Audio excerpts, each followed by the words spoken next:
Hello à toutes et à tous et bienvenue, nous sommes le vendredi 1er mars 2024 et vous écoutez le podcast Le Café de l'e-commerce, saison 5, épisode 185. Je suis Laetitia et je suis accompagnée d'Adrien. Bonjour à tous, Le Café de l'e-commerce est votre podcast favori que vous écoutez en train de préparer votre printemps ou de toujours kiffer votre hiver. Notre promesse, décrypter l'actualité e-commerce à la sauce agrodouce. Incisif mais jamais méchant, tel est notre credo. Le Café de l'e-commerce vous propose de faire votre veille différemment dans vos oreilles. Au sommaire de cette émission, des milliards, des millions, de l'IA et des dettes. Et comme à chaque émission, on termine avec du fun dans la rubrique panier surprise. Laetitia, Adrien, prêt, synchronisation des montres. Manque de temps pour la veille e-commerce, retrouvez l'essentiel de la semaine, du fun et de l'inédit dans la rubrique news simple et funky. Amazon prévoit d'investir 1 milliard de dollars pour optimiser sa logistique. Et moi qui pensais qu'elle était déjà optimisée, Amazon a créé un fonds doté d'1 milliard de dollars qui va être consacré à des startups œuvrant dans l'IA et de la robotique. L'objectif, c'est vraiment d'augmenter sa supply, son réseau logistique. Recommerce, le pionnier du reconditionnement de smartphones et de produits électroniques, vient de franchir la barre très symbolique des 150 millions de chiffre d'affaires en 2023. Recommerce est le spécialiste du reconditionnement de smartphones et de produits électroniques et ils viennent d'annoncer au World Mobile Congress de Barcelone qu'ils ont enregistré une hausse de 20% de leur chiffre d'affaires. En un an, l'entreprise a vendu plus de 800 000 appareils reconditionnés. Thrasio, une boîte qu'on a évoquée pas mal de fois dans le podcast, qui sont dans une niche, celle des sociétés qui vendent sur Amazon. Et Thrasio, ils rachètent des boîtes qui, justement, des enseignes qui sont sur Amazon. C'est le domaine de l'agrégation. Donc, ils sont leaders dans ce domaine d'agrégation de l'e-commerce. Certes, se retrouve en difficulté financière et a dû restructurer sa dette colossale tout en obtenant un financement d'urgence de 90 millions de dollars. Alors, la société prévoit d'effacer environ 500 millions de dollars de dette et pour assurer la continuité des opérations et le soutien des marques qu'elle a dans son portefeuille. Ça montre les difficultés du secteur. Il y a pas mal de ce secteur s'est complètement cassé la figure ces dernières années entre le post-Covid et aujourd'hui. C'est complètement cassé la figure. Il y a vraiment une grosse bulle avec des rachats, des consolidations dans tous les sens. Il y a même un acteur français qui se positionnait plutôt pas mal. Je sais plus s'il existe toujours. Donc voilà, ce secteur de l'agrégation, finalement, il est en train de disparaître tout simplement. C'est bien triste. Adrien, est-ce que tu connais le jeu Pictionary, j'imagine ? De nom, mais je me souviens plus ce que c'est. Quoi ? Non, mais pas du tout. Pictionary, tu sais pas, tu dois dessiner et faire deviner. Non, est-ce qu'il faut mimer, est-ce qu'il faut dessiner, est-ce qu'il faut faire, tous ces jeux, c'est la même chose. C'est dessiner le Pictionary. J'en sais rien. Bon, ok. Derrière le Pictionary, c'est un géant du jouet et des jeux de société, c'est Mattel. Mattel vient d'ajouter de l'intelligence artificielle à son jeu Pictionary. Donc avant, Adrien, ton Pictionary, tu dessinais et puis tu faisais deviner à l'autre ton dessin et voilà, il devait donc deviner. Et cette fois-ci, tu peux jouer tout seul, mais avec de l'intelligence artificielle. Tu fais deviner tout ça à une intelligence artificielle. C'est magique. Bon, alors derrière, c'est l'intelligence artificielle Quick Draw de Google et le nouveau Pictionary d'Opéalia sera accessible à la vente début mars prochain au prix de 29,99 €. Je sais pas si tu étais cynique, mais moi, ces jeux de société où on peut jouer à seul, j'adore. J'ai des gros jeux de société, tu joues à seul. Il y a même des jeux auxquels tu as une tablette et c'est une companion app. Alors, on pourrait dire, oui, mais dans 10 ans, l'app ne fonctionnera plus et donc ton jeu est à la poubelle. Mais en attendant, ça te permet potentiellement une durée de vie infinie. Donc, moi, j'aime beaucoup, justement, ces jeux comme ça. Une durée de vie infinie. Pour le Pictionary, il n'y a pas de durée de vie. Voilà, après, ce qui est rigolé. Non, mais rejouabilité plutôt. C'est que, tu vois, tu peux refaire des scénarios dans des jeux de société plateau. Oui, là on n'est pas du tout dans ce genre de choses là. C'est pas des jeux de plateau, des jeux de rôle. C'est plutôt justement ce qui me fait rire, c'est que quand tu joues au Pictionary, c'est de se moquer de l'autre parce qu'il a mal dessiné son âne ou je ne sais quoi, tu vois. Bon là, tu joues avec une intelligence artificielle. L'unique but du jeu, c'est que l'intelligence artificielle devine. Tu vois, c'est pas l'interaction, c'est pas les blagues qu'il peut y avoir à côté. Bon, voilà, tu testes. Mais bon, s'il y a de l'IA pour se créer des scénarios, te créer des trucs, des machins, je pense que ça peut être pas mal. Mais bon, en l'occurrence, dans cet exemple, oui, c'est pour être moins seul quand on dessine, c'est ça. Mais c'est pas la première fois que Mattel surfe un peu sur des vibes comme ça. Ils avaient créé à un moment donné, tu dessinais dans l'air et ça se retranscrivait sur ton écran de télé. C'était marrant. Ou pas, d'ailleurs. Coupang, le géant coréen du e-commerce, a annoncé des profits records pour le 4e trimestre avec une augmentation significative de ses clients actifs et de ses revenus nets. Il y a eu l'acquisition de Farfetch il y a quelques mois pour 500 millions de dollars et qui a marqué une expansion stratégique dans le segment des biens de luxe en Corée du Sud et ça a permis également ce développement international. Alors, ils vendent déjà aux États-Unis, mais ils sont surtout présents en Corée et puis en Asie. Donc voilà, un autre acteur à surveiller. Tu connais Coupang ? Bah oui, je le connaissais notamment par l'acquisition de Farfetch. Bon, c'est le Amazon coréen, quoi. Je t'en parle pas encore, je t'en parlerai tout à l'heure. J'ai une petite surprise sur eux. Le paiement instantané a été validé par l'Europe et va être disponible pour tous dès 2025. Oui, ce qui fait mouche dans cette information, c'est disponible pour tous. Donc, à partir de l'année prochaine, les banques devront proposer à toutes et à tous le paiement en moins de 10 secondes suite à un règlement de l'Europe adopté le 26 février dernier. Bon, des frais pourront être appliqués pour cette fonctionnalité, mais ils ne devront pas dépasser ceux qui sont facturés pour les virements ordinaires, prévient l'Union européenne. On va vérifier. C'est quoi les paiements instantanés ? C'est le virement en temps réel, c'est ça, quand tu reçois tout de suite? Exactement. Quand tu as N26 et Revolut, ça le fait, mais les autres ne le font pas. Ah, ok. Je vois le délire. Oui, c'est clair, ça devrait être. On te propose dans 3-4 jours, mais si tu veux payer instantanément, il y a des frais qui s'appliquent. Mistral AI lance Mistral Large, un modèle multilingue qui rivalise avec GPT-4 et s'allie à Microsoft. Ouais, une phrase qui dit beaucoup de choses. Déjà, dans un premier temps, on sait Mistral, acteur français, qui était plutôt positionné comme ils font de l'Edge AI offline. Non, je sais plus s'ils font du offline ou pas. Si offline, mais open source en tout cas, c'est certain, ou une grande partie open source. Le problème de l'IA, c'est que rien n'est absolu. Il faut toujours mettre des astérisques dans des astérisques, etc. Bref, ils viennent de se mettre à niveau de GPT-4 parce que c'était une grosse critique qu'on leur faisait. Donc avec ce nouveau modèle Mistral Large. Et aussi, il y a une grosse news, c'est Microsoft qui bouffe à tous les râteliers, qui a investi et qui entre en partenariat avec Mistral. Du coup, ils vont pouvoir travailler avec eux, ils vont les mettre sur du Azure certainement, et puis ils vont augmenter les connexions avec l'écosystème Microsoft. Donc, je pense que le gagnant dans tout ça, c'est surtout Microsoft. Pinterest collabore avec Tastemade pour lancer Deliciously Entertaining. Bon, c'est une série en streaming achetable marquant un pas de plus dans les efforts de la plateforme pour encourager l'achat via les réseaux sociaux. Cette initiative reflète l'intérêt croissant des consommateurs pour des expériences d'achat intégrées, donc depuis l'application, suggérant un avenir où le divertissement et le commerce pourraient enfin fusionner. Et ce qui est intéressant, quand tu vas sur la page, on vous a mis le lien, ou alors il faut taper juste Deliciously Entertaining. Tu vois une page un peu en mode télé-shopping, mais tu peux pas acheter. Par contre, c'est vraiment tous les codes y sont. Alors, il n'y a pas de social, on pourrait dire que c'est du live shopping, mais tu vois, il y a des trucs qu'il n'y a pas. La prod est vraiment de qualité. Ce qui vend finalement, c'est les capsules, cette série télé, plus que les produits. Mais tu retrouves en bas, voilà les produits qui ont été utilisés, donc la recette, etc. Donc, vraiment, sur le delivery, c'est bon. Et la seule étape qui manque, c'est ajouter ces produits au panier et l'achat. Donc, c'est clair que Pinterest regarde ça et teste. Et je ne serais pas surpris de voir dans les prochains mois d'autres initiatives de ce style. Mais ce sont eux qui vont percer le mystère du social commerce. C'est pour ça que je l'ai lu et j'ai regardé, j'ai testé parce que j'étais sûr que tu allais le voir et que tu allais tester dans tous les sens et que tu allais t'inscrire. Je crois que tu ne pouvais pas t'inscrire si tu n'étais pas aux US. Les levées de fonds et les rachats de la semaine. Laetitia, tu nous parlais en intro de millions, de milliards, de 1000 milliards. Qu'est-ce qui s'est passé cette semaine? Bon, là, on est sur des petits millions, très mignons. C'est Photoroom qui vient de lever 43 millions de dollars pour son intelligence artificielle de retouche d'images. Photoroom, c'est une application de retouche d'images basée sur des algorithmes de deep learning. Elle s'adresse particulièrement aux marchands et aux créateurs de contenu et elle est notamment utilisée pour la suppression et la modification d'arrière-plan pour mettre en avant donc un produit.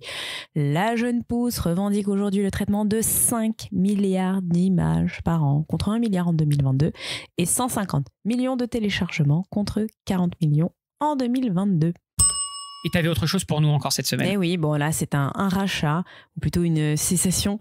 Stability AI cède sa plateforme ClipDrop à Jasper, le spécialiste de l'intelligence artificielle pour le marketing. La start-up britannique, donc Stability AI, était en discussion avec l'américain Jasper depuis plusieurs mois.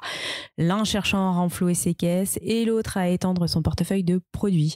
Ça y est, les deux entreprises se sont trouvées, elles ont trouvé un terrain d'entente et donc c'est la cession de la plateforme de montage vidéo ClipDrop qui est rachetée. La news what the fuck de la semaine. C'est quoi les coins-coins de la semaine, Laetitia? Les coins-coins, comme d'habitude. Ce sont ces Français qui passent beaucoup trop de temps près de 40 heures par mois. Sur quelle plateforme à ton avis, Adrien ? Je la vois, donc c'est TikTok, donc je suis tellement content. C'est TikTok. 40 heures de gagner pour moi. Alors vas-y, qu'est-ce qui se passe ? Qu'est-ce qu'on apprend ? Bon, c'est déjà, ça sort du Digital Report 2024 qui a été co-construit et co-rédigé par We Are Social et Meltwater. Il dresse un portrait complet du numérique en France et dans le monde depuis le début de l'année, donc depuis un petit trimestre. On y découvre que les Français passent donc près de 40 heures par mois sur l'application TikTok. Et alors là, je me dis gros bémol parce que les données, elles sont uniquement tirées de ceux qui possèdent un Android. Donc je me demande ce que ça doit être quand on ajoute ceux qui sont sous Apple. Et en 2023, figurez-vous que c'était pas 40 heures, mais c'était 21h24. Et YouTube occupe la seconde place. Et elle est très loin derrière cette plateforme. Elle est avec 17 heures par mois. Adrien, qu'est-ce que ça t'inspire tout ça ? Bon, déjà, t'es pas sur TikTok. Mais moi, je suis team YouTube, mais en fait, en dégringolade, parce que je commence à me déconnecter complètement de tout ça. Ouais. TikTok, j'utilise pas du tout. YouTube, je vois que c'est commencé à être déserté et que ça, c'est plus the place to be. C'est-à-dire qu'en fait, tu le sais, ça très bien. Les shorts. Oui, mais tu retrouves les shorts des TikTok qui viennent après, qui t'as l'impression d'être permis, t'as la poubelle du TikTok, et puis t'es toujours en décalé, etc. Donc, non, du coup, ça m'a complètement déconnecté de YouTube aussi, mais je sens que je passe à côté des tendances, de ce qui se passe, de plein d'influenceurs, etc. Mais bon, ça me manque pas. Mais c'est comme s'il y avait un monde qui tournait à côté. Et puis, comme j'ai pas le FOMO, ça me va. Ouais, ce que je veux dire, t'as pas le FOMO. Toi, TikTok, tu utilises de plus en plus ou de moins en moins ? Pareil. Je vois pas une utilisation intempestive. Tu t'en sers quand t'es aux toilettes ? Je m'en sers, non, je m'en sers peut-être une fois par jour et je crois que je dois limiter ça à 20 minutes, 30 minutes et j'aime bien en fait quand l'algorithme me propose des choses, comme ça je découvre et surtout j'essaie de comprendre si l'algorithme me connaît vraiment ou pas.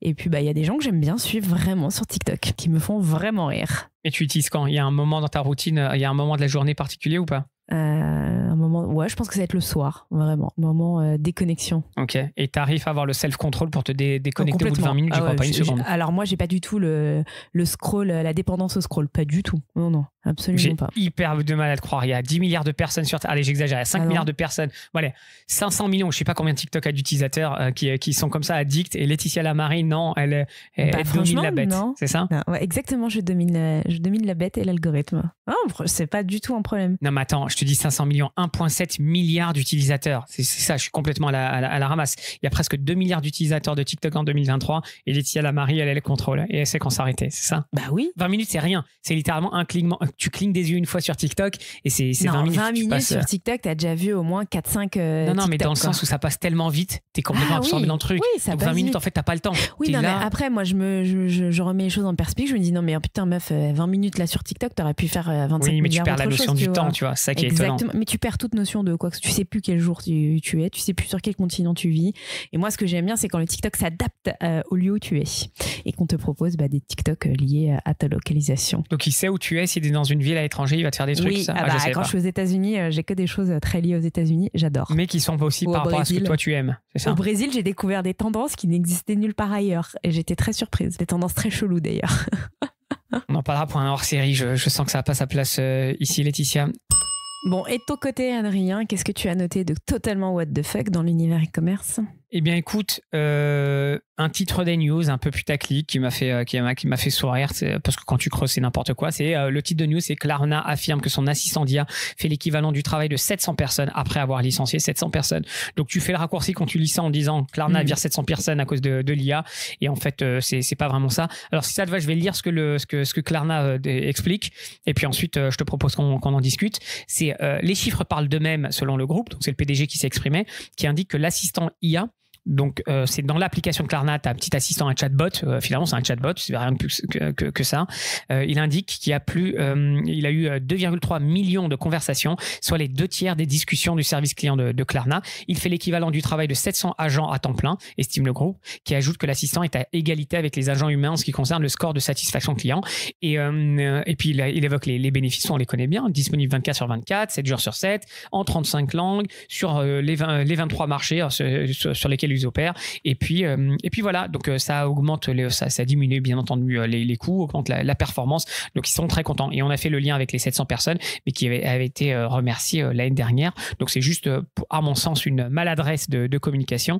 Mais toi, Laetitia, qu'est-ce que tu crois? Ils ont vraiment viré à cause de l'IA? Mais non, mais c'était 2 ans avant, je crois. C'était même pas 2023, je crois que c'était 2022. Les salariés qui ont été remerciés. Je suis pas certaine qu'ils avaient anticipé l'avènement de l'IA, en tout cas leur super performance grâce à l'intelligence artificielle, peut-être d'ailleurs. Mais quand tu lis entre les lignes, c'est pas vraiment Klarna qui a décidé de foutre les gens à la porte parce qu'il y avait l'intelligence artificielle. Donc je trouve que c'est extrêmement putaclic. Après, ça souligne quelque chose, c'est qu'effectivement, il va y avoir des secteurs qui vont pas disparaître, mais qui vont être petit à petit remplacés. Et ce qu'on ne dit pas, c'est que pour paramétrer une intelligence artificielle, ou en tout cas sur le service sur ce service client, c'est que tu as bien un humain qui l'a fait et que tu as quand même des humains qui gèrent tout ça. Hein. Et en plus, ils te disent qu'aujourd'hui, sur le support client, tu as le choix soit de parler avec un chatbot, soit de parler avec un humain. C'est une maladresse de communication. C'est certain que toutes les boîtes aujourd'hui, elles évaluent comment utiliser l'IA et ce genre d'outils qui ont des vrais bénéfices. Voilà, le monde est en train de se transformer. Il va falloir qu'on s'adapte. La news inutile dont on s'en balèque. Alors moi, je m'en fiche complètement, mais peut-être que je suis passé à côté. Et tu me diras, Laetitia, s'il y a lieu de s'inquiéter. Alors c'est loin de nous, c'est aux États-Unis, donc on a raison de s'en ficher. C'est Wendy's. Tu connais Wendy's? T'as déjà mangé chez eux? Ouais, c'est la chaîne de fast-food American. Mais c'est hyper bas de gamme. C'est pire que McDo, on est d'accord. Ouais, tu la retrouves aussi en Amérique du Sud. Il y en a beaucoup au Mexique, au Guatemala, tous ces pays-là, tu les retrouves partout. Ouais. Bon, pour moi, le Wendy's, c'est t'as la poubelle et juste au-dessus, t'as Wendy's, quoi. On est vraiment dans le bas du panier de la fast-food. Et donc, qu'est-ce qu'on a appris? C'est qu'ils ont annoncé l'intention de tester une tarification dynamique grâce à l'IA à partir de 2025 et dans le but de désengorger les restaurants et d'augmenter les profits. En fait, tu regardes la journée, tu vois des pics dans la journée et puis un peu à la Uber finalement ou à plein d'autres secteurs. On veut mieux gérer cette demande, essayer de l'étaler un petit peu plus dans la journée en mettant en place une tarification dynamique. Il y a eu un gros, je sais pas si c'est un bad buzz, mais en tout cas un tollé et puis ils sont vite rétro-pédalés après les critiques et ensuite ils ont expliqué que c'est juste une option qu'ils étaient en train d'évaluer mais que finalement qu'il y a eu un gros malentendu et qu'ils n'avaient pas du tout l'intention d'augmenter les prix en heure de pointe. Laetitia, pour toi c'est quelque chose qui va arriver tôt ou tard, cette justement gestion de prix dynamique dans le retail. Alors là on parle de la bouffe mais dans le retail c'est quelque chose qui pourrait arriver ou pas? Alors c'est quelque chose qui existe déjà dans les services, tu viens de le dire, quand tu réserves ton billet de train, ton billet d'avion pour des spectacles selon le jour, l'affluence, le lieu, l'heure, toutes ces choses-là, t'as des prix qui varient. Maintenant, ce qui ne colle pas, c'est que là, on est dans une chaîne de fast-food où on estime que le service n'est pas aussi bon ou aussi qualitatif qu'il pourrait l'être dans tous les services que je viens de citer. C'est peut-être là le couac, et puis peut-être que l'audience n'est peut-être pas prête non plus à payer 2 fois plus, 3 fois plus son burger parce qu'il y a plus de monde. Donc oui, bad buzz, mauvaise communication, mais la réalité c'est que le consommateur il est déjà habitué à payer plus selon même ton électricité, tu la payes plus cher en heure d'affluence, en heure de pointe, je sais plus comment on appelle ça là, la zone bleue, la zone rouge ou je sais pas quoi, tu la payes plus cher. Donc la réalité c'est qu'on paye tous plus cher quand on est beaucoup plus nombreux à vouloir tous partir en Grèce la première semaine du mois d'août quoi. Et personne s'offusque et les gens payent tous. Cette tarification en temps réel ou tarification dynamique ou flexible, appelle-la comme tu veux, aux États-Unis c'est le Far West, ils peuvent faire un peu ce qu'ils veulent. Dans l'Union européenne on est protégé, en tout cas le consommateur est protégé et ces pratiques commerciales elles sont très réglementées, ça peut vite être dénoncé comme pratique commerciale déloyale, donc c'est pour ça qu'on le voit pas, mais comme tu l'as dit c'est quelque chose qu'on voit très souvent un peu partout, notamment quand tu prends des courses etc. ou dans le service comme tu le disais, donc ils trouveront une manière de le... Je sais pas, après je crois qu'il y a eu quelques feedbacks qui nous ont été donnés, on en avait discuté dans le groupe WhatsApp où ces tarifications un peu flexibles c'est pas nécessairement profitable, en tout cas ça marche pas tant que ça, tu vois. Tu joues un peu sur l'élasticité de la demande et du prix, mais au final tu reviens en arrière parce que tu te dis que ça fonctionne pas vraiment. Donc voilà, ça a fait j'ai trouvé que c'était quelque chose qui était ok à surveiller, ça existe dans certains secteurs et c'est depuis très longtemps, à voir comment ça va, si ça va déborder, mais je pense que c'est surtout la loi là qui protège ces use cases. Vox Populi, la communauté LCDE donne son avis. Cette semaine, le Vox Populi portait sur le slow delivery. Quelle était la question adressée à la communauté, Adrien ?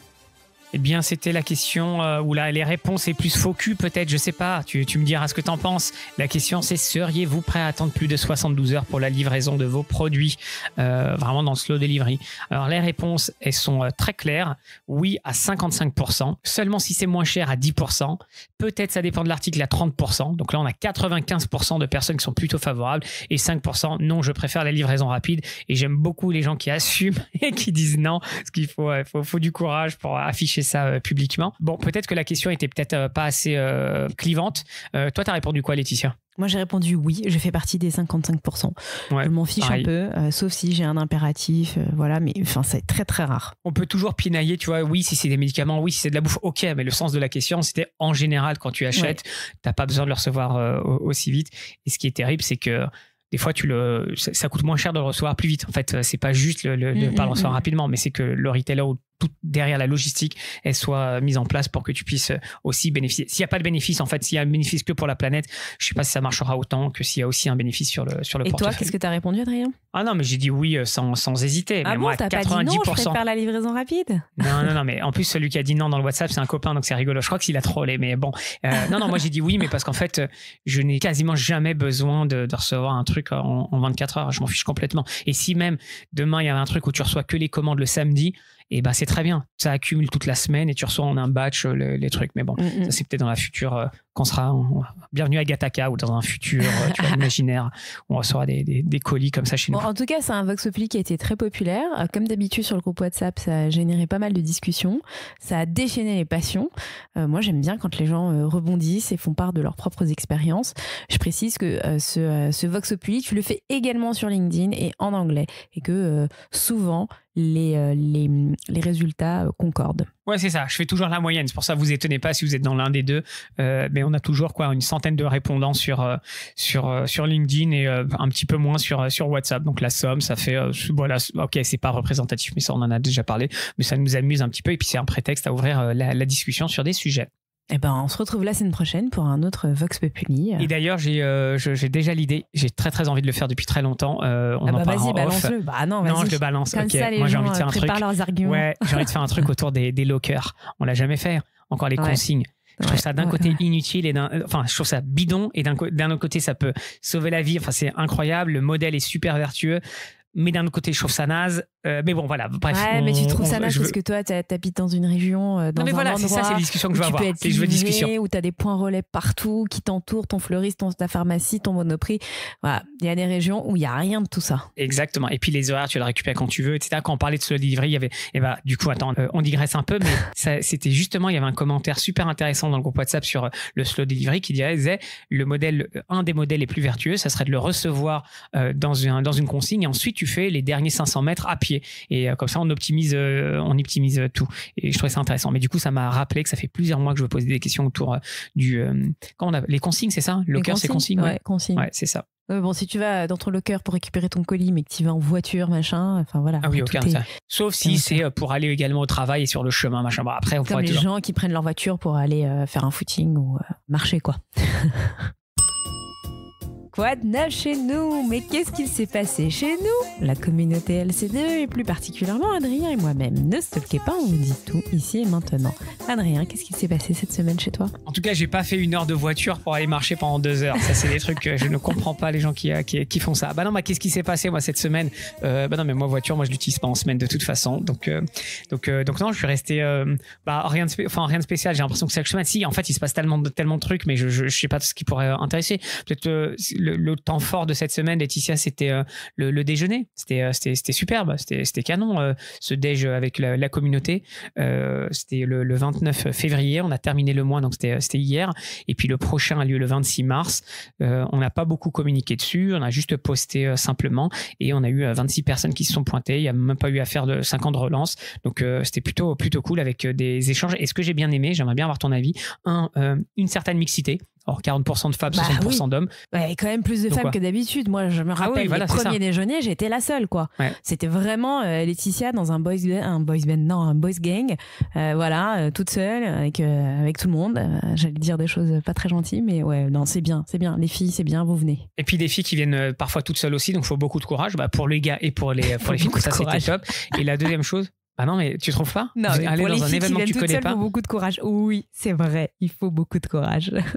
Mais non, mais même pour un mec, pour tout le monde, il faut du courage quand tu connais personne dans un groupe. Et la deuxième chose, c'est beaucoup de nouvelles têtes. Il y a des habituels, des gens qu'on a déjà vus, mais pas mal de personnes, peut-être 50% des personnes, on les connaissait pas. Enfin, je les connaissais pas. Peut-être qu'eux nous connaissaient certainement, parce que sinon ils seraient pas venus. Mais ce qui avait bien aussi, c'était Olivier à qui on avait enseigné chez la Belle École, qui est revenu. Ça faisait plus d'1 an qu'on l'avait pas vu. Il a trouvé un job et tout. Enfin, tu vois, c'est aussi ça. Tu vois, suivre l'évolution des membres.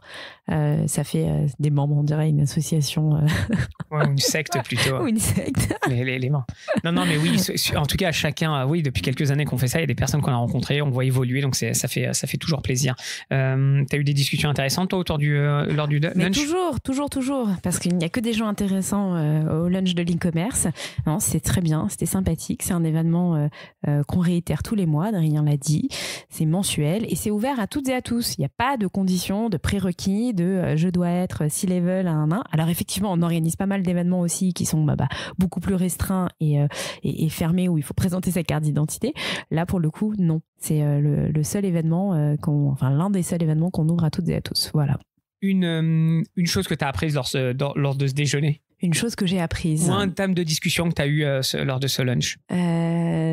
J'ai discuté notamment avec Jean-François de Scaleflex qui m'a expliqué un petit peu comment est-ce qu'on se lançait pour ouvrir sa boîte aux États-Unis. Voilà. Super, ouais. Donc ça parlait pas que d'e-commerce. Alors là, on est dans l'entrepreneuriat même. Ah, c'était plutôt entrepreneuriat. Voilà. J'ai aussi beaucoup discuté avec Riyad du Web3 /luxe. Et toi, Adrien, qu'est-ce que tu as appris pendant ce déjeuner? Eh ben, écoute, il y a une personne qui s'est assise, qui arrivait un petit peu en retard. Il n'y a rien de grave, mais qui s'est assise à côté de moi, à ma droite. Et c'est un fondateur d'une société. Il ne nous connaît pas, il ne nous écoute pas. Il me pitch la société. Ma première réflexion. Comment il vient là? Non, je sais pas. Il a dû voir passer un truc, mais la première chose que je fais, c'est que je démonte sa société. Je dis ouais, mais ça sert à rien, ça fait ci, etc., etc. Et au lieu de s'énerver, déjà, j'ai mis les petites formes, mais pas trop non plus. J'étais assez direct. Il a très bien pris le feedback et on a commencé à argumenter, à discuter. Et c'est bien. Il n'était pas dans le déni. Il m'a dit j'en ai conscience de ci, de ça. J'essaie de positionner ça comme ça. Donc ça, c'était super intéressant d'avoir quelqu'un. Ça fait 6 mois qu'il a monté sa société. Il a encore l'œil du tigre. Il est passionné, etc. C'est une sorte de live shopping. Non, pas live shopping. Ça serait du personal shopper en magasin, mais hors luxe. Okay. Donc voilà. Bref. Donc intéressant, mais je continue à avoir des doutes, mais pourquoi pas? Je croyais qu'il dire qu'au final, tu avais investi dans sa start-up. Ouais, non, c'est ça. Je vais faire un petit chèque à la fin de la table. C'est comme ça, c'est aux États-Unis. Non, et le deuxième truc que j'ai bien aimé, c'est qu'en général, c'est moi qui pose les questions. Laetitia, je crois que tu es pareil que moi là-dessus. On pose beaucoup de questions et c'est rare que les gens nous posent des questions, paradoxalement. Et là, j'ai bien aimé parce que j'avais Julien en face de moi qui m'a posé des questions hyper smart. Si j'étais à sa place, c'est le genre de questions que je me serais posé. Enfin, que j'aurais posé à quelqu'un comme moi. Bon, là, on est dans Inception. Je ne vais pas poser toutes les questions, mais il y avait notamment par rapport au marché et à sa situation, je ne veux pas tout dévoiler, comment est-ce que je devrais adresser ce sujet ou quel était ton ressenti sur ce thème-là, etc. Et nous, on voit beaucoup de choses, Laetitia, et donc je lui ai donné quelques billes et puis à la fin, je lui en ai donné encore d'autres et je sentais que ça résonnait, qu'il était content. Donc, c'était un échange enrichissant et c'était plutôt cool. Très constructif. Donc, on vous donne rendez-vous le 26 mars pour le prochain lunch de l'e-commerce. Et puis après le lunch de l'e-commerce, il y aura un très gros événement. On va vous en parler quasiment toutes les semaines. C'est Wire Women in Retail and E-commerce. C'est l'événement dédié aux femmes de l'e-commerce, du retail, de l'innovation. Donc là, pour le coup, c'est restreint. C'est ouvert uniquement aux femmes et aux femmes qui évoluent dans l'écosystème retail /e-commerce /expérience et tout ce que je vous ai dit avant, l'innovation, blablabla. On va parler d'intelligence artificielle appliquée à la customer experience, donc à l'expérience client. On est très heureux et très fiers de vous annoncer nos sponsors. Quels sont nos sponsors, Adrien ? Eh bien, dans l'ordre alphabétique, c'est d'abord Adobe. petite start-up qui se lance, qui a des petits bureaux, des petits WeWork partagés à Cœur-Marais. Non, des bureaux extraordinaires près de Trocadéro, en face de la Tour Eiffel, pour faire simple. Donc, ils ont accepté de nous accueillir, et pour cette première édition, on le fera dans leurs locaux. Ils ont des locaux extraordinaires, et puis l'endroit où on va le faire, c'est juste, c'est fou. Donc, on est hyper content et fier. Et le deuxième partenaire, c'est New Store, qu'on a déjà eu au micro ou pas, Laetitia? Non, on n'a pas encore eu New Store au micro. Ouais, ils font beaucoup de choses, mais pour résumer, c'est solution de point of sales en magasin, omnicanal, qui te permet de très facilement avec ton téléphone d'avoir de retrouver tout ton catalogue et de le donner à tes vendeurs, les frontline workers, pour qu'ils puissent acheter et accompagner leurs clients. Et le fondateur du New Store, c'est le fondateur d'Intershop, boîte e-commerce, plateforme e-commerce des années 90, qui a notamment donné suite derrière à Demandware, dont il est également le fondateur, et là New Store dans l'omnicanal. Bref, un bel événement qui s'annonce. Ouais, alors c'est donc on vise quoi, 20 personnes, une vingtaine de personnes. Est-ce qu'il reste encore de la place pour s'inscrire? Il reste encore de la place pour vous inscrire. Ça y est, on a déjà rempli quasiment la moitié des sièges. On vous réserve vraiment plein de surprises. Ça va pas du tout être les événements auxquels vous avez l'habitude d'assister. Vous êtes assise et vous écoutez des gens vous raconter comment l'intelligence artificielle, c'est génial et c'est magique et ça va doper votre performance. Est-ce qu'il y aura un lien en streaming pour pouvoir y assister si on n'est pas là? C'est un événement qui est totalement clos et exclusif. Et combien ça coûte pour y assister? C'est gratuit. Vous avez juste à nous donner votre data. On veut juste votre email et vérifier que vous êtes bien une retaileuse. Voilà, c'est ça. Adrien, où est-ce qu'on retrouve toutes les informations pour cette fabuleuse soirée? Oui, parce que c'est en soirée, 18h, 20h. Sur un site web qui mériterait un crash test, avec du webflow, de l'optimisation dans tous les sens, des images générées par de l'IA. C'est wire-business.io. Foncez, cliquez partout, faites vos retours s'il y a des bugs ou quelque chose. Mais voilà. Et puis, il y a plein de petits clins d'œil, de petites choses cachées sur le site pour ceux qui nous connaissent. Donc, n'hésitez pas à aller fouiner un peu partout. Donc, c'est wire-business.io et on le mettra en commentaire de l'émission. Passe le mic, c'est le moment où on partage le micro avec un invité, expert de l'industrie e-commerce. Et cette semaine, nous recevons Mathieu Robin de chez Bloomreach. Et aujourd'hui, nous accueillons Mathieu Robin de chez Bloomreach. Salut Mathieu. Bonjour Mathieu. Bonjour Laetitia, bonjour Adrien.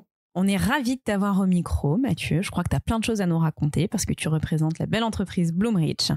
Avant de nous dire ce qu'est Bloomreach, est-ce que tu peux nous dire qui tu es? Oui, merci. Je suis ravi d'ailleurs d'être présent aujourd'hui. Moi, je suis directeur commercial, donc je suis Mathieu Robin, directeur commercial au sein de Bloomreach. Et Mathieu, Laetitia l'a dit, tu es chez Bloomreach. Alors quand je m'amuse à aller sur Google et je tape Bloomreach, je vois e-commerce personalization powered by AI. Il n'y a que des mots-clés qui me donnent envie de te poser plein de questions. Alors explique-nous avec des mots simples, c'est quoi Bloomreach? Oui, alors Bloomreach, on a été créé à l'origine il y a plus de 15 ans, en 2009, par des anciens ingénieurs de Google en fait, qui travaillaient sur la partie algorithme, intelligence artificielle. Ils ont fait un constat très simple, c'est de dire que l'expérience client en 2009 n'était pas optimale, et donc on a créé Bloomreach avec un produit principal d'optimisation de la recherche à l'époque. Mais Mathieu, ce que tu es en train de nous dire, c'est que tes boss, c'est des anciens de Google, c'est ça? Ouais. Des anciennes grosses têtes de chez Google, c'est ça l'histoire? Exactement. Et vous avez commencé dans la recherche et je suppose que ensuite, en 15 ans, 2009, ouais, ça fait 15 ans. En 15 ans, vous êtes développé, vous avez fait bien plus que la recherche maintenant. Exactement. En fait, ce qui s'est passé, c'est que eux ont travaillé donc sur ce qu'on appelait l'algorithme de Google, c'est l'IA de Google finalement de recherche. Ils l'ont implémenté sur les sites e-commerce. Quand on tapait, et je pense qu'on a tous fait cette expérience, vous allez sur un site de e-commerce, vous tapez une recherche, soit vous trouvez pas ce que vous voulez, soit vous avez des centaines et des dizaines de milliers de résultats parfois. Et donc c'est cette problématique qu'ils ont réglée. Et dans un deuxième temps, ils se sont dit mais il y a d'autres problèmes qu'on peut régler. Un, c'est comment je vais aider des marques et des retailers à mettre en avant des produits. Deux, c'est le merchandising. Et le troisième point, c'était de faire de la recommandation de produits et de faire de l'A/B testing. C'est un peu les quatre produits qu'on sert aujourd'hui. Et Mathieu, ça c'est une des solutions que vous proposez. Je crois savoir que vous avez une deuxième solution, c'est ça? Exactement, Adrien. En fait, ce qui s'est passé, c'est qu'on a travaillé sur cette partie-là pendant très longtemps et à un moment donné, on s'est dit, mais on a une excellente connaissance des produits, du search, du merchandising, de la recommandation produit. Mais qu'est-ce qui nous manque dans l'équation? C'est la connaissance client. Et en fait, Bloomreach a dit, on va acquérir une solution de CDP de marketing automation pour avoir une couverture 360 et de bout en bout de tout le parcours client. Aujourd'hui, ce qui nous anime, Mathieu, c'est le sujet de la profitabilité. Quand on a préparé cette émission, on se demandait de quoi est-ce qu'on allait parler. Tu nous as dit tous les buzzwords, c'est magique, c'est magnifique, mais s'il y a bien un sujet qui anime en tout cas les retailers, mais aussi les SaaS-tech, c'est la profitabilité. C'est quoi pour toi ta définition de la profitabilité pour cette année 2024 ? Oui, alors on a voulu revenir un peu aux basiques en fait, parce qu'on parle beaucoup d'IA, on parle beaucoup d'outils, et c'est très bien, mais quelle est la finalité, quel est l'objectif final? Et on a deux choses en commun, tous autour de la table, que ce soit des retailers et des marques, il nous manque deux choses, il nous manque du temps, il nous manque de l'argent, et on a des objectifs financiers.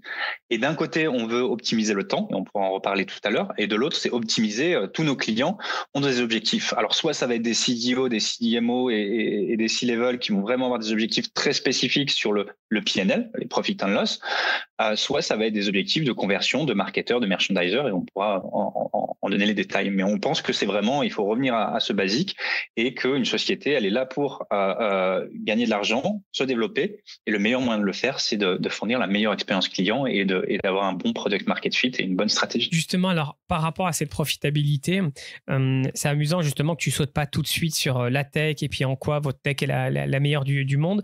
C'est quoi, on va dire, la mauvaise conception? Comment on dit misconception, Laetitia, en français? Je perds tous mes mots. Je pense que c'était ça, mauvaise conception, la fausse idée. Ouais, le truc que tu vois le plus la mauvaise idée, c'est ça que tu vois le plus chez les prospects autour de cette profitabilité. Tu as des trucs sur lesquels tu dois constamment les éduquer ou reformuler des choses? Alors, il y a deux choses. Il y a une vision court terme déjà. J'ai un problème, je prends un petit bout de solution. Tiens, j'ai un problème de search, je mets un petit bout de solution, je mets une petite extension. J'ai un problème etc.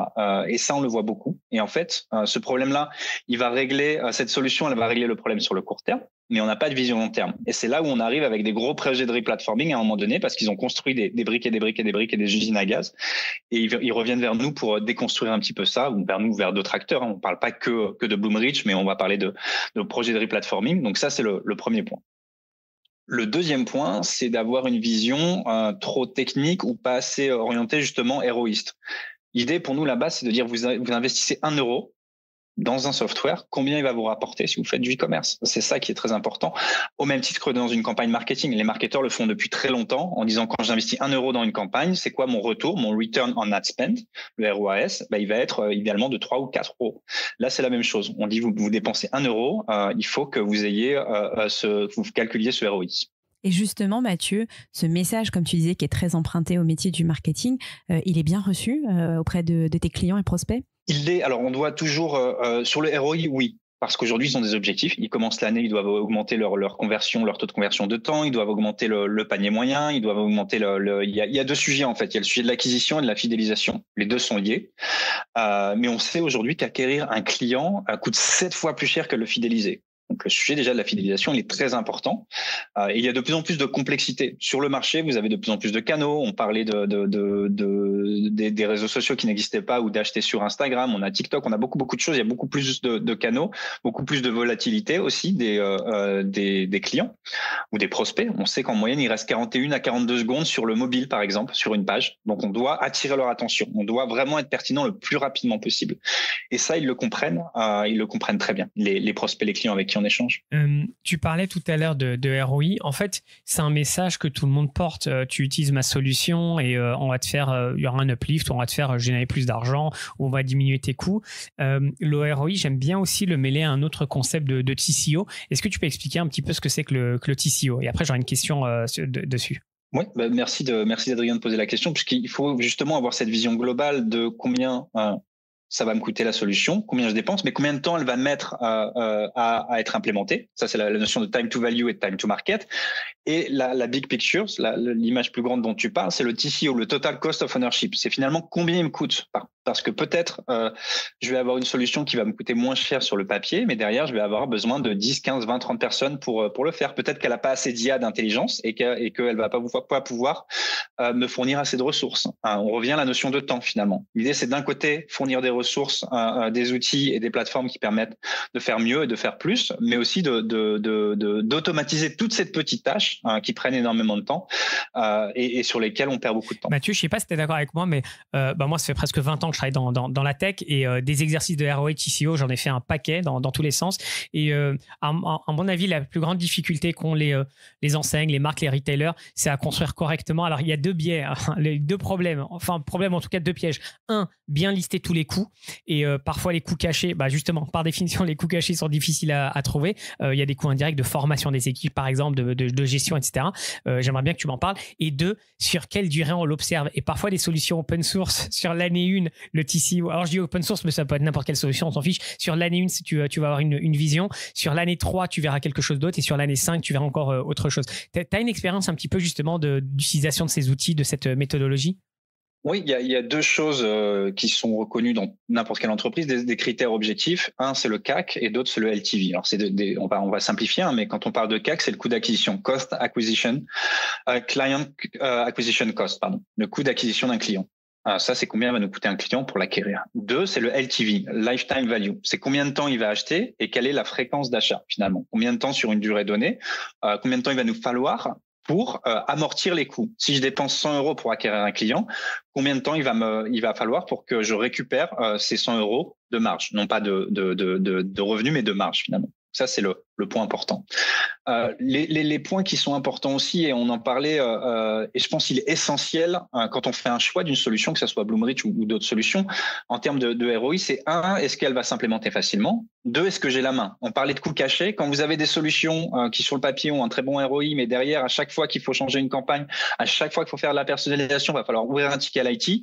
L'IT est débordé, l'IT n'a pas le temps, l'IT coûte cher. Et ça, c'est typiquement un critère qu'il faut évaluer. Est-ce que mes équipes vont pouvoir se former facilement grâce à une plateforme, grâce à une académie, à mes outils? Est-ce que les outils aussi vont s'interconnecter à mon écosystème actuel? L'idée, c'est pas d'avoir la meilleure solution, mais c'est que cette solution, au-delà d'être la meilleure, c'est qu'elle soit compatible avec tout mon écosystème actuel. Eh bien, tu parles d'écosystème. Je crois savoir que vous, Bloomreach, vous faites partie de l'écosystème de la Mac Alliance. Ça va, ce discours de la Mac Alliance? Avec tout ce que tu racontes, tout le monde te suit ou pas? Alors, la Mac Alliance, elle est connue et méconnue d'un certain point. Ce qu'il faut comprendre, c'est que la Mac Alliance, elle se base sur un principe qui existe depuis des années, c'est le principe de best of breed. Quand vous choisissez une solution, vous avez deux choix. Soit vous prenez un acteur qui va faire tout, certains diraient tout et n'importe quoi, alors je suis pas forcément de cet avis, mais qui va faire toutes les solutions, etc., et qui va avoir 10 briques. On peut parler d'un Salesforce, c'est pas leur faire de la pub, je pense que tout le monde les connaît. Mais il y a le choix d'un Salesforce, il y a le choix d'un Adobe qui va racheter un Magento, qui peut l'intégrer plus ou moins bien, etc. Il y a ce premier choix. Et puis ensuite, il y a d'autres acteurs qui vont se dire, mais finalement, si j'ai besoin d'agilité, si j'ai besoin d'avoir le meilleure solution sur le marché, est-ce que j'aurais pas une vision best of breed, c'est-à-dire prendre les meilleurs dans chaque domaine et les construire ensemble. Et là, il y a une limite potentielle, c'est vous pouvez prendre les meilleurs, mais s'ils sont pas capables de communiquer ensemble, ça fonctionnera pas bien. C'est là où il faut avoir cette approche qu'on appelle de commerce composable, un peu de briques de Lego, qu'on va être capable d'encastrer et des solutions qui sont des solutions SaaS et qui sont basées sur des API et qui ont l'habitude de travailler ensemble et qui sont intégrables. Donc ça, c'est le principe finalement de la Mac Alliance. Comment est-ce qu'on le lit par rapport à ce que tu nous as dit, tu vois, le TCO, le ROI, on aurait pu parler du TEI, je ne sais pas si tu en as entendu parler, c'est Forrester qui a lancé ça, le Total Economic Impact, où tu prends également le time to market en compte. Comment tu peux le lier avec ce que vous proposez chez Bloomreach, soit en termes de méthodo ou en termes de solutions? Alors, oui, en termes de méthodologie, on va prendre un exemple, on va parler à des clients dans le retail ou fashion ou autre, et Dieu sait que c'est un sujet, la fashion aujourd'hui en termes de profitabilité, on a vu les difficultés qu'il peut y avoir. On va regarder quel est le taux de conversion, on va regarder un certain nombre d'indicateurs, combien il y a de visiteurs, quelle est la récurrence d'achat, quelle est la fréquence d'achat, on va prendre un certain nombre de calculateurs. Nous, on connaît les moyennes de l'industrie, on va dire, voilà, on sait que dans votre industrie, par exemple, un bon taux de conversion va être de 3,5. Ça peut être un indicateur qu'on va donner. On va regarder le gap et on va regarder sur quels vont être les leviers. Et donc, en fait, en analysant chaque point, on va dire, OK, nous, par rapport à nos solutions, on est capable et notre expérience, on sait qu'en mettant en place telle ou telle stratégie, telle ou telle segmentation et telle ou telle campagne, on va être capable d'augmenter votre taux de conversion, votre panier moyen et la récurrence d'achat de vos clients. Mathieu, en introduction, on a parlé d'intelligence artificielle et puis tu l'as replacé bien souvent dans la discussion. Comment ça se traduit chez vous, côté produit, l'intelligence artificielle ? Oui, ça se traduit par une très bonne expérience qu'on a depuis plus de 15 ans. Je vous disais en préambule, nos fondateurs sont des anciens de chez Google qui ont travaillé sur l'IA de Google et qui l'ont implémenté au sein de Bloomreach. Et depuis 15 ans, on développe nos propres algorithmes et du machine learning. Et ça, on vient de le remarketer, entre guillemets, cette année en disant on l'a appelé Lumi, en fait, L2OMI.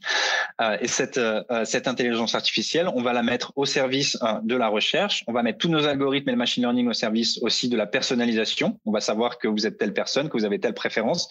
Et avec tous les algorithmes, on va arriver dans l'ultra personnalisation en temps réel. Et ça, c'est super important. Vous êtes sur le site, en temps réel, je vous target. Vous êtes tel ou tel client, vous préférez les push notifications que les SMS, on va être capable de savoir aussi. Donc tout ça, ça se fait en temps réel. Et on va même beaucoup plus loin. On a créé du commerce conversationnel. En fait, vous allez avoir, alors je vais pas appeler ça un chatbot parce que moi, j'ai pas du tout les chatbots et j'ai très mauvaise expérience en général. Mais c'est vraiment un outil conversationnel que vous allez pouvoir tester sur notre site. Vous achetez du vin ou vous cherchez une bouteille de vin.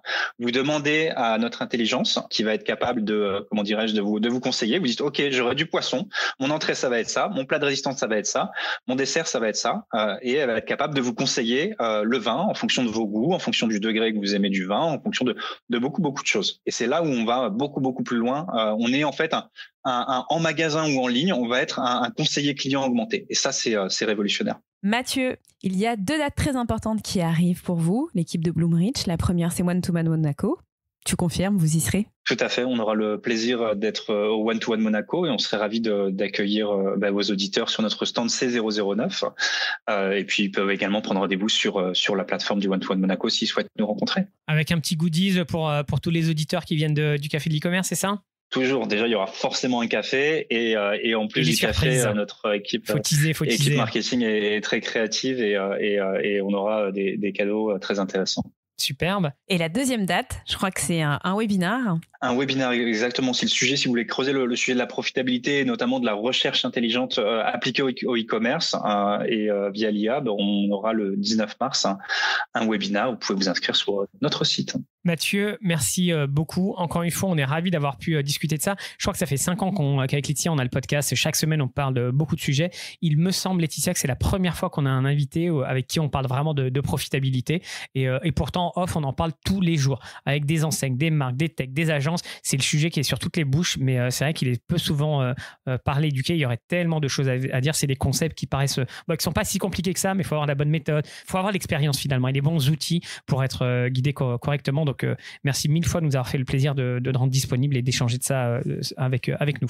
Merci à vous. Mathieu, comment est-ce qu'on fait si on veut en savoir plus sur toi et sur Bloomreach? Comment est-ce qu'on vous contacte? Alors, vous pouvez aller sur le site du Bloomreach. Via LinkedIn, vous pouvez me contacter. Sur différents salons, on est présent. On est toujours ravis de vous rencontrer. Merci beaucoup. À très bientôt, Mathieu. Merci beaucoup, Mathieu. À bientôt. Merci. Café du cœur, c'est la rubrique qui donne un coup de pouce à une personne qui nous a sollicité. Vous voulez passer à l'antenne, vous avez besoin d'un petit coup de pouce, n'hésitez pas à contacter nous. Et aujourd'hui, petit coup de pouce, pour qui, Adrien? Pour une jeune étudiante qui s'appelle Inès Kung. Je suis pas sûr qu'elle ait un profil LinkedIn ou elle est en train de le faire. En tout cas, n'hésitez pas à nous contacter si vous souhaitez donner suite. Alors Inès, qu'est-ce qu'elle recherche? Elle recherche un stage de 6 à 8 semaines entre début juin et fin juillet. Et on a tous été étudiants, ou presque tous été étudiants. On sait la difficulté de trouver un stage et de se prendre dans la tronche. Il faut de l'expérience. T'as pas d'expérience, machin. On le sait qu'elle a pas d'expérience. Mais en tout cas, elle est extrêmement motivée. Elle est en école d'ingénieur ESME à Paris. Elle a un cursus bachelor en cybersécurité. Oui, vous avez bien entendu cybersécurité. Et puis, elle recherche un stage ou un job d'été pour être en immersion. Donc, de début juin à fin juillet de 2024, entre 6 et 8 semaines. Donc, si jamais vous êtes intéressé par son CV, par son profil, vous n'avez pas d'excuses. Vous nous contactez directement. Vous nous envoyez un petit message par tous les médias que vous voulez. Et on vous mettra en relation avec Inès. Et Inès, on te souhaite bon courage dans ta recherche. Bon courage, Inès. Et j'ai vérifié, elle a un profil LinkedIn. Je le mettrai dans la description. Reco micro reco. Au micro, on fait notre reco. Écoutez-la illico presto. Retrouvez toutes les recos sur la page Notion en lien dans la description. Et vous pouvez aussi me contacter en DM pour me demander quelle était la reco dont j'ai parlé dans tel ou tel épisode. Je dis ça parce que ça m'arrive très régulièrement. N'hésitez pas, il n'y a pas de problème si vous n'allez pas sur la page Notion. Et vous pouvez aussi nous suggérer des recos. En fait, on ne le fait pas assez, mais c'est vrai qu'en fait, si vous avez des recos, des outils, des trucs sympas, mais balancez-les nous. Et si ça passe le test, notre propre test. Si on est convaincu. Non, mais si ça devient de la pub, vas-y, ma solution c'est la meilleure. On s'en fiche. C'est pas la peine, on n'en veut pas. Il y a un voilà, c'est ça. Mais envoyez-nous vos recos, vos outils, vos liens, etc. Et on sera un plaisir de la regarder. Et la reco de la semaine, Adrien, c'est toi qui l'as choisi. Et alors, il s'agit de quoi ? D'un reportage sur YouTube, alors qui date d'il y a un an. C'était dans mes favoris depuis tellement longtemps, donc je m'en veux un peu, mais je m'en veux surtout d'une chose, c'est de ne pas avoir parlé de cet acteur avant, d'avoir pas fait un thème spécial, c'est Coupang. On en a parlé un peu tout à l'heure, on en avait parlé lors de Farfetch, mais en fait, tu te souviens à l'époque de Temu, quand on commençait à parler de Temu et personne ne connaissait, et on disait, bon ok, et ben là, c'est le prochain Temu. Alors on est quoi en 2024, on verra en 2025 où ils sont, mais Coupang, c'est le prochain gros acteur qui va arriver, qui va tout casser sur son passage. Tu l'as bien décrit tout à l'heure, c'est le Amazon de Corée du Sud. Ce reportage, il dure 10 petites minutes. Alors oui, c'est en anglais, mais à la limite, vous tapez Coupang sur YouTube France et vous allez trouver des articles aussi sur... c'est bon. Je ne sais pas s'il y a. Et sinon, vous utilisez... Dans les paramètres. Bon, oui, bref. Voilà. Bon, je pense que mais ça, c'est pas sur toutes les vidéos. Mais en tout cas, si vous parlez anglais, si vous comprenez un petit peu l'anglais, vous pouvez regarder. Et en fait, la raison pour laquelle j'ai mis ce reportage, c'est qu'il est court, numéro 1. Et numéro 2, il montre un côté. Alors, c'est pas à côté de la bourse et machin, des trucs, parce qu'il y en a plein sur ce côté-là, mais on te montre l'entrepôt. Et là, tu te comprends. On n'est pas dans la science-fiction. On est dans aujourd'hui, même le reportage date d'il y a un an. Dans l'entrepôt, tout est automatisé. Il y a des caméras qui analysent tout. Il y a des robots qui vont tout faire. Et c'est juste ce qu'on appellerait nous l'entrepôt du futur, ils l'ont déjà. Ils expliquent que 99% des commandes, et ils ont des volumes monstrueux, ils sont livrés en un jour. Donc voilà, et ils gèrent le end-to-end, la supply, l'e-commerce, etc. Donc pour le moment, acteurs asiatiques de Corée du Sud, ils sont aux États-Unis. Je suis pas certain de la performance de Coupang aux États-Unis. Je crois qu'ils sont bons, mais ils sont pas encore dans le top. Faudrait que je regarde ça plus en détail. Mais tout ce qui est IA, automation, donc automatisation des tâches, etc. Ils sont très très en avance et ils ont été fondés il y a quoi, 15 ans quoi, fondés en 2010. Est-ce que tu as été bluffé ou pas? Pour que t'en parles, c'est qu'ils sont quand même bien. Non, mais c'est bien scorés dans ton. Logiciel. Oui. Ils n'existent pas encore en France, donc ils sont loin de tout ça, tu vois. Mais demain, tu me dis, je te paie un billet d'avion et puis on va visiter ce qu'ils font dans les entrepôts, mais je cours, je cours tout de suite pour comprendre ce qu'ils font, parce que c'est exactement ces acteurs qui ont tout verticalisé, qui gèrent tout de A à Z, qui ont optimisé tout comme des fous furieux, qui ont tout mis des stacks modernes, et donc en fait, c'est hyper bien pensé, hyper bien huilé. Donc c'est juste incroyable. Voilà, c'est le mot de la presque fin, parce que là, nous arrivons vers la fin de l'émission et on relâche la pression. La vie, c'est comme un panier surprise, on ne sait jamais sur quoi on tombe. Ce qui est sûr, c'est qu'on se marre et qu'on se marre bien. Le panier surprise, c'est la rubrique des jeux autour de l'e-commerce. Et cette semaine, Adrien a préparé un jeu, c'est What the Fake. Rappelle-nous la règle, Adrien. Eh bien, je te dis des titres de news et tu nous dis si c'est une fake news ou pas, ou si c'est vrai. Ça te va ? Allez, on y va. Alors, première news, Carrefour lance le premier supermarché sous-marin en Amérique du Sud. Non. Mais pourquoi il ferait ça? Pour les submarines, justement? Pour ceux qui vivent sous la mer?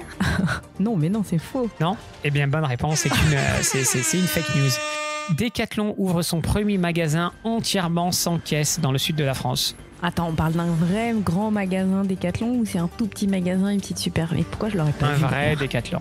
Non, c'est faux. Bonne réponse, c'est une fake news. Révolution chez Amazon. Les sacs cadeaux d'Amazon ont désormais des poignées. Les sacs cadeaux? Oui. Bonne réponse. Je ne peux pas comprendre, ça aurait dû finir dans une news inutile. Ça a été repris et tout le monde applaudissait. Mais non, mais ça, c'est que t'as bien un couillon qui fait c'est pas pratique là, c'est que des boîtes et moi je voudrais bien le porter. Non, mais surtout que ça soit repris, moi, c'est ça qui prend parce ouf. Parce tu vois, en fait, ça, c'est pas conforme et bon, voilà, ok. Mais pourquoi pas? Amazon, toujours Amazon, il déploie des robots de livraison solaire pour réduire son empreinte carbone. Vrai. Eh bien non, c'est faux. Amazon, ils avaient testé pas mal de choses sur les robots de livraison. Je suis pas sûr qu'il y ait eu beaucoup de succès. Et là, les drones, derrière, on a entendu parler. C'est étrange. Ouais. Et puis voilà, donc il faut que ça soit qu'à des endroits bien particuliers et des heures bien particulières. Mais en général, les gens ne sont pas très copains avec les robots de livraison dans les rues. Autre news, donc du coup, t'as quoi? T'as 3 sur 4, ça fait 75%, c'est très bien. Mais je sais que toi, t'es 100% ou rien, donc tu vas m'insulter si tu finis pas à 100%. Samsung inaugure un service de personnalisation de smartphones en magasin magasin avec impression 3D. On te fait l'impression 3D de ton téléphone en magasin. Attends, l'impression 3D de ton téléphone, c'est pas une petite personnalisation. Voilà, c'est ça. Tu customises, tu crées ton téléphone et il te l'imprime. En 3D. Non, faux. Complètement faux. Exactement, l'impression 3D, c'est pas du tout, ça fonctionne pas du tout comme ça. Donc tu as raison. Google met en pause Gemini pour la création d'images de personnes suite à des polémiques woke. Vrai. Tu l'as vu passer? Ah bah oui, je l'ai vu passer. Et alors les titres étaient assez dithyrambiques. Ouais, c'était pareil. C'était à force de vouloir être inclusif, et bah Google se met à l'amende et nanani nanana. Exactement. Oh exactement. Tu grand n'importe quoi. Mais c'est bien, c'est les grands titres qui font cliquer, qui font buzzer. Il faut vendre de la pub, donc il faut vendre des vues. J'ai encore 3 autres. On se les fait? Allez, bah vas-y. Starbucks introduit des gobelets connectés réutilisables pour commenter et payer à l'avance. Mais faux. C'est clair. Hein. C'est complètement faux.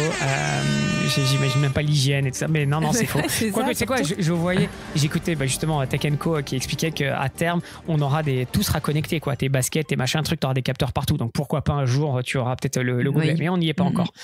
Bon. Il en reste encore 2, t'as presque fait un sans faute. L'Oréal développe un miroir virtuel pour tester des maquillages en réalité augmentée directement chez soi. Vrai, tu me parais convaincu de ce que tu l'as vu passer? Ah non, c'est complètement faux. Non, c'est faux. Bah, j'aimerais bien voir ça, moi. Ah non, mais tu seras la première à l'acheter, mais pour le moment, non. Bien sûr, L'Oréal, faites-le, s'il vous plaît. Bah ouais, bon, ils le font pour le moment. Ils le font dans les tablettes. Tu sais pas quel make-up je vais mettre aujourd'hui, et bah voilà, ton miroir te propose. Ouais, mais regarde, en fait, tu l'as déjà dans ta poche. La réalité, c'est que c'est le téléphone. Ils ont un truc qui s'appelle le Modiface qui fait ça. Mais bon, en gros, non sur le côté grand miroir, quoi. Et je pense que ça n'existera pas. Il n'y a pas de réalité. Tu as déjà ça dans ton téléphone. Et enfin, dernière news, McDonald's teste aux États-Unis le McDrive avec de l'IAG pour la prise de commande. Ça permet une prise de commande dans 40 langues. Ah, donc tu arrives sur ta borne et directement il détecte la langue dans laquelle tu parles. C'est plus une personne, un opérateur derrière. Mais ce serait possible, ça, aux États-Unis, multilingue, je dirais oui. Eh bien, c'est faux. Mais non, on vient d'inventer un concept, on le propose. Mais grave. Non, mais en inventant cette je me suis dit, mais pourquoi ça n'existe pas? Mais grave. Et je sais pas, il y a certainement des raisons pour lesquelles ça n'existe pas, mais tu te dis que ça peut être mis partout après. Mais combien de fois on comprend rien ce qu'elle dit et toi tu comprends? Enfin bon, dans les deux sens, ça peut être. Mais même en français, on comprend rien. Ah voilà, c'est ça, exactement. Donc c'est faux. Donc t'as eu quoi? Il y a combien? J'ai quand même fait 4 fautes, je crois. Hein. Ouais, 4 sur 9. Ah oui, ça fait un petit 40%. Quoi. Il y a eu 9 propositions. T'as fait 9 questions là? Ouais, là il y en a 9. Ok, bon c'est pas terrible, c'est pas terrible. Ouais, pas terrible. Non, mais bon, tu gagnes quand même. C'est comme l'école des fans, tout le monde a gagné. Moi j'avais révisé toutes mes égéries cette semaine et t'as pas fait un truc sur les égéries? Parce que là, il y a eu du lourd au niveau égérie. Je le ferai la semaine prochaine peut-être. Il y a eu du Christian Mbappé, tout ça. Je vois pas de quoi tu parles. On passe à la conclusion. Cri-cri si tu nous écoutes. Ballon d'or. Bon allez, ça y est, c'est fini. Non mais ceci dit, c'est vrai, j'ai vraiment révisé mes égéries. Allez, merci de nous avoir suivis tout au long de cet épisode 185 saison 5. Si vous l'avez aimé, eh bien, partagez-le, commentez-le, likez-le. Adrien, on se retrouve la semaine prochaine. À la semaine prochaine, yes. Ciao, ciao. Non, je suis en train de regarder sur Google, il y a bien un Christian Mbappé. Donc, forcément, mais c'est pas le même dont tu parles. Non, mais bon, alors attends, jeune Camerounais de 28 ans, donc non, c'est pas bon. Non, un autre, c'est quoi? Il est sur TikTok. Ouais, bon, en fait, il y en a plein. Mais oui, c'est pas Jean-Christian Mbappé, ta gueulière. Dis-moi que c'est un directeur e-commerce. Non, Android développeur. Android développeur, bon, ça touche un peu, mais pas trop. Ok. Ouais, tu avais jamais, enfin, tu vois pas dans tes news le Coupang, non? La mention. Bah, surtout au moment du rachat de Farfetch. Ouais, mais après, en dehors du rachat. En dehors du rachat, non, pas tant que ça. T'as jamais vu des articles, c'est le prochain qui va mettre des coups de boule à tout le monde, qui est en train de faire des trucs de malade? Ouais, sur le site The Information, il y avait plein de news qui tombaient sur ça, mais je me suis pas intéressée plus que ça. À part, aller regarder le fondateur. Corée du Sud, j'allais dire Corée du Nord, ça peut être possible. Mais... Ce qui est le plus dur, tu vois, c'est de voir le monde qui change. Alors je vais pas partir en philosophie, mais putain, on a connu ça depuis toujours, depuis qu'on est petit, on est complètement bercé par les États-Unis, par toute la culture. Alors nous en France un peu le Japon, mais et là tu vois tous ces acteurs chinois, asiatiques on est en train de les voir débarquer. Et je sais pas, dans 5 ans, dans le top 20 e-commerce français ou même des sites visités, il y en aura peut-être la moitié ou plus qui seront asiatiques. Je sens que tu vas écrire un livre qui va s'intituler Le péril rouge de l'e-commerce. Non, je sais pas, c'est bien ou pas, mais c'est juste. Non, moi je trouve ça hyper intéressant. En plus, voilà, j'aimerais bien aller en Corée. Vraiment pour de la skincare coréenne, principalement. parce que toi, ce que tu sais pas, parce que tu n'es pas sur TikTok, mais la Non. skincare coréenne, c'est la number one. Pourquoi ? Ils font des bons produits. Ils font des super produits. Bah là, quand on était à New York, j'ai acheté beaucoup de produits de skincare coréenne, d'ailleurs. Et t'en trouves beaucoup plus facilement qu'ici en France. Après, t'as plein de sites spécialisés aussi sur la skincare coréenne, pas nord-coréenne, non, sud-coréenne. Et voilà, il y a plein de choses. La K-pop, par exemple. Donc tu vois, toi, tu disais que nous, quand on était petits, c'est très américain et un peu japonais. Je pense qu'aujourd'hui, les jeunes, ils sont très orientés Corée du Sud. Hein. Et même, tu vois, comment ça s'appelait là sur les séries, les films, les Netflix, là, tout ça. Cette série là, j'entends bien. Taré, ça, non, mais Squid Games et compagnie. Ouais, et, voilà. Et puis il y a eu plein de films. Non, mais je suis d'accord. C'est juste, je suis en train de dire que même au niveau de la tech, ça va arriver, au niveau des services, de ce qu'on utilise. Tu vois, c'est juste que ça va aller partout. Mais c'est comme tu dis, c'est culturel. Ça va aller petit à petit dans plein de domaines. Puis un jour, on va se réveiller. Puis tout ce qu'on utilise. Tu sais déjà quoi, les comme marques. on va pas à Monaco, on ira en Corée. Voilà, on remplace cette petite semaine par une petite semaine. On fait one-to-one Coréa ou un truc comme ça, one-to-one Séoul. Un truc comme ça, ou Tutuan, ou je sais pas quoi, il faudra faire un truc. Là, c'est la bonne période et tout, c'est le printemps, t'as tous les cerisiers qui blossoment et tout. Donc voilà, digression comme d'habitude, mais tu as raison, peut-être que finalement notre focus ça va être plus sur mais je me demande, tu vois, si on est à fond dedans, maintenant peut-être qu'on va être 100% Coupang. Ouais. Bon, en tout cas, non, ce qui est certain, c'est que moi je vais encore plus m'intéresser quand il y a des trucs autour de Coupang, de voir ce qu'ils font, mais c'est pas prêt, ils sont pas prêts à lancer, ça les intéresse. Alors enfin, pour les économiques, ils sont pas très intéressés sur l'international pour le moment. Ils sont déjà aux États-Unis, donc ils vont continuer, mais l'Europe, je vais pas dire qu'ils s'en fichent, mais pour le moment il y a encore tellement à faire en Asie et c'est leur gros marché. Mais c'est passionnant ce qu'ils ont fait là-bas, tu vois. C'est le bordel, c'est très très asiatique. Enfin, c'est le bordel, ça cligne dans tous les sens, ça clignote dans tous les sens. Nos yeux d'Européens, d'Occidentaux, ça cligne dans tous les sens. Ouais. Oui, mais tu vois, on peut les prendre pour des rigolos, ils se mettent tout le monde à l'amende et tout ça. Non, moi, je sais, c'est pas pour toi que je dis ça. Je me souviens très bien quand on travaillait sur des sites justement asiatiques, je rigolais, je me disais non mais en fait les sites t'as rien compris, pour eux c'est ça leur norme, c'est plutôt nous qui sommes fades et ça veut rien dire pour eux et eux leur après sur son site, si tu vas sur n'importe quelle fiche produit, tu comprends le délire du Amazon coréen, c'est la même chose, je comprends rien des caractères mais les étoiles c'est les mêmes, tu surveilles le truc, c'est exact, tout est pareil, les images et tout ça, donc on pourrait me dire oui c'est standardisé, non mais attends il y a des limites quoi, tu vois. Les photos, je suis sûr que la couleur du prix c'est la même que sur Amazon, tu vois, le ton des couleurs, tout ça, et toute la page est construite de manière très similaire quoi. J'ai envie qu'on fasse un crash test Coupang. Mais bon, si on comprend rien, si tout est en coréen, comment tu veux crash tester ça? Et on peut même pas l'acheter. On va cracher jusqu'au panier, quoi. Non, je sais pas. Notre paiement sera refusé parce que bien évidemment. Non, et tu sais quoi? Je suis sûre qu'ils font de l'Apple Pay.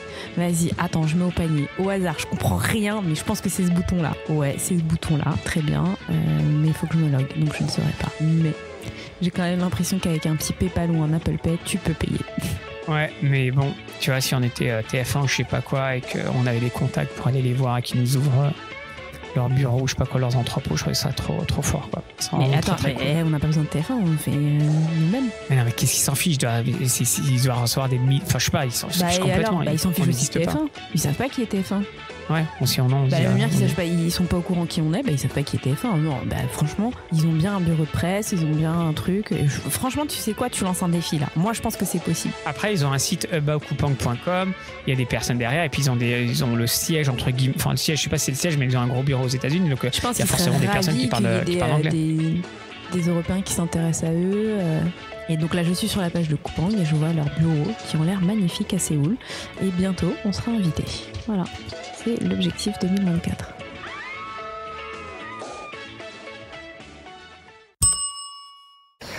Moi, j'ai pas dormi pendant 2 ans. Je suis devenu spécialiste des marchés asiatiques. Il y avait que moi de réveiller à l'ouverture de la bourse de Hong Kong.